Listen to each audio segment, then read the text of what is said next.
Today, I'm talking about vacation house rental sites. By the end of this video, I'm going to detail out some of the best places to list your vacation rental that will maximize your bookings while at the same time giving you some alternative places where you can list your vacation rental home. So what determines a winning vacation rental versus one that isn't performing very well? One of the biggest pieces to that puzzle is understanding where to list and advertise your vacation rental property. So today I want to dive into that topic by first explaining how these vacation rental site platforms work. Secondly, I want to walk you through those platforms so you understand them, but also give you some alternative ways to market and advertise your vacation rental property. And finally, give you some tips that will set your vacation rental property apart from everybody else. If you're ready, let's go.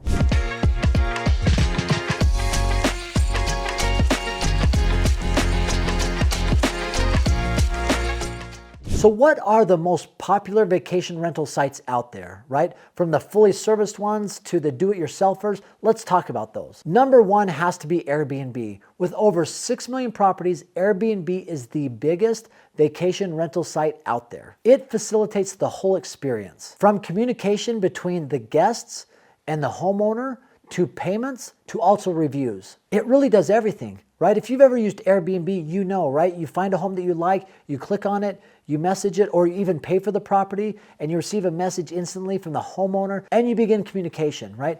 Airbnb has been very innovative over the last little bit. They've got some cool features. Like if you wanted to find property that is on waterfront, you could just go to Airbnb and type in waterfront property, and it'll pull up all sorts of waterfront properties, whether it's beaches or lakes. So it's a pretty cool tool to be able to use if you're somebody that's looking to vacation to find some of those destinations, while at the same time, if you're a homeowner listing your vacation home on a site like that, it gets it in front of the eyes of millions of people. So financially, how does Airbnb work? With hosts, Airbnb takes anywhere between 3 to 5% of the amount that the host charges the guest for. And it could sometimes be higher depending on how strict your cancellation policy is.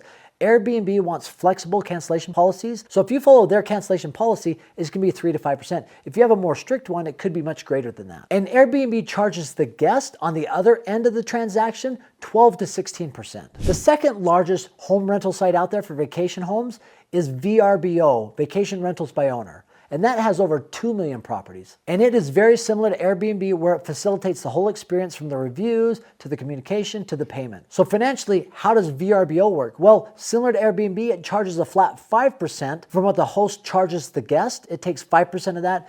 And on the back side, it charges the guest 12 to 16%. Now, there's some other sites out there for do-it-yourselfers like Homestay, Expedia, or even Booking.com, but they're a lot less known than Airbnb and Vrbo. Most people have those apps already on their phone because you're somebody who likes to vacation. And most people, when they're vacationing, are now looking for experiences. And that's what Airbnb and VRBO do. They match vacation homeowners and people that are looking to stay in those places together. Now, next down the line, there are full service, but what I call not completely full service. These are groups or organizations that will list your property and get them in front of the eyes of lots of potential renters. However, they don't do a lot of things like talking to the cleaners. So it mixes the world of do-it-yourselfers as well as full service. Some of those sites out there are Evolve or Vacasa. And I've actually used Evolve in one of our rentals, our short-term rentals in Blue Ridge, Georgia, and they've been a really good service. They do a good job of booking it. Plus they have a back-end system where you can go into and look at how much money you've made, what your calendar looks like, and make adjustments accordingly. And that group typically charges 10% is what Evolve has been charging of the gross rental income that comes in. Now, Vacasa,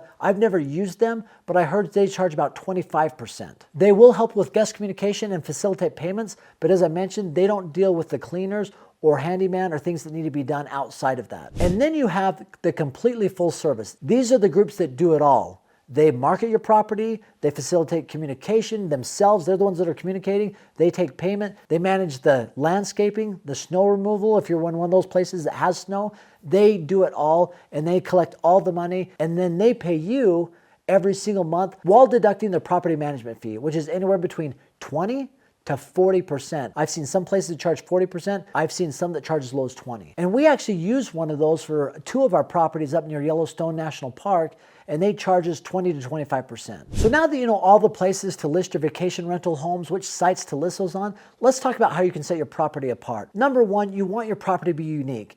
And that could be in a unique area or have unique amenities to it, right? Every year I go to Google and I say, what are some of the things that people like most in a vacation rental home? And I'll try to get those for the different homes that we have. But having a unique property, like our property in Blue Ridge, Georgia, it gets rented out pretty significantly most of the time. It has such a unique view of the Blue Ridge Mountains that it can never be interrupted and is something that people always mention when they make reviews on our property. Another recommendation that I would have is hire professional photographers. It is so important to have professional looking photos. When you think about any experience you've had on Airbnb or Vrbo, usually the pictures is what sets it apart and makes you want to rent that property. So hiring a professional photographer is super important. Another couple things that I would mention is maybe getting your own website so you can book directly, or having your property on social media, right? The more eyes, the more views you get on your property, the better. Now, if you're interested in vacation rental properties or short-term rentals, and you want to understand exactly the benefit of doing this and why they're such an amazing investment tool, go ahead and watch this full video where I talk exactly how vacation rentals work and how to make money from them. Thanks for stopping by. Have an amazing day.